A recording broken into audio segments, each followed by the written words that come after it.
দর্শক, এয়ারপোর্টে এক বিক্ষোভ অনেকক্ষণ যাবত এই প্রবাসী ভাইয়ের পিছু পিছু করছে। আসলে তারা অনেক বড় লোক, আপনার আমার সাথে অনেক বড় লোক, তার বাড়িতে মানে অনেক কিছুই আছে, তার হয়তো বা ঢাকা শহর বাড়ি আছে। এয়ারপোর্টের ভিক্ষুকরা ভাই গরিব নয়, কিন্তু এয়ারপোর্টের ভিক্ষুক খুবই বড় লোক। দেখতে পাচ্ছেন পিছু করতে করতে কত দূর পর্যন্ত চলে আসছে। আমরা দেখবো এর শেষ পর্যন্ত কি হয়। এই যে ভিক্ষুকগুলো যে এয়ারপোর্টে আছে, এরা আসলে মানুষকে কতটা জ্বালাযন্ত্রণা করে। আপনারা তো তাদেরকে কিছু বললে অনেক রাগ করেন, তো আসলে ভিক্ষুকটা ওইখান থেকে শুরু করে কোন পর্যন্ত চলে গেছে দেখছেন, এয়ারপোর্ট পার্কিং পর্যন্ত আছে। সে 2-3 বার মানা করছে, তারপরেও তার পিছু পিছু করছে। দেখতে পাচ্ছেন এখনো কিন্তু ভিক্ষুকটা প্রবাসী ভাইয়ের পিছু পিছু আছে। দেখতে পাচ্ছেন এখনো পিছু আছে। কেউ খালা তোমার তো ভালো মনে করতাম, তুমি তো খালা ভালো না।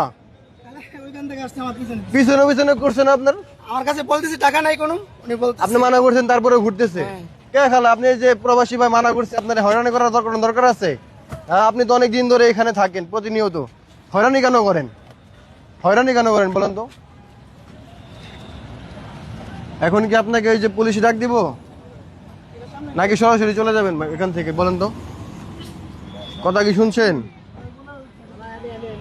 আমি তো দেখতে পাচ্ছি ওইখান থেকে শুরু করে এরপরে এই পর্যন্ত প্রবাসী ভাই, এই যে ভিক্ষুকরা ইয়ার। আমি বলতেছি বাংলাদেশে কোনো টাকা নেই, উনি বলতেছে বিদেশে টাকা দিয়ে দাও।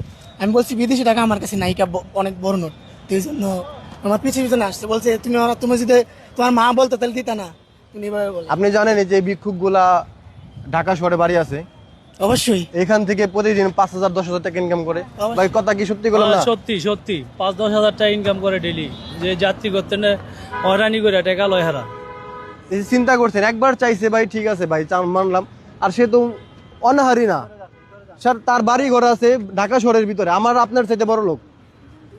এই মানুষগুলো ভিতরে ঢোকার কিভাবে মানে পায়, চান্স পায়, আমি বুঝি না আসলে।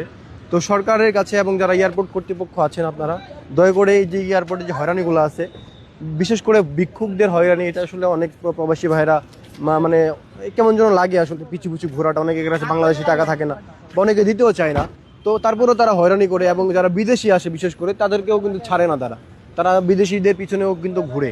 তো এই বিষয়টা আপনারা একটু দেখবেন, এই বিক্ষোভ যেন এই এয়ারপোর্ট এরিয়াতে না ঢুকতে পারে, এই বিষয়ে একটু ব্যবস্থা করবেন।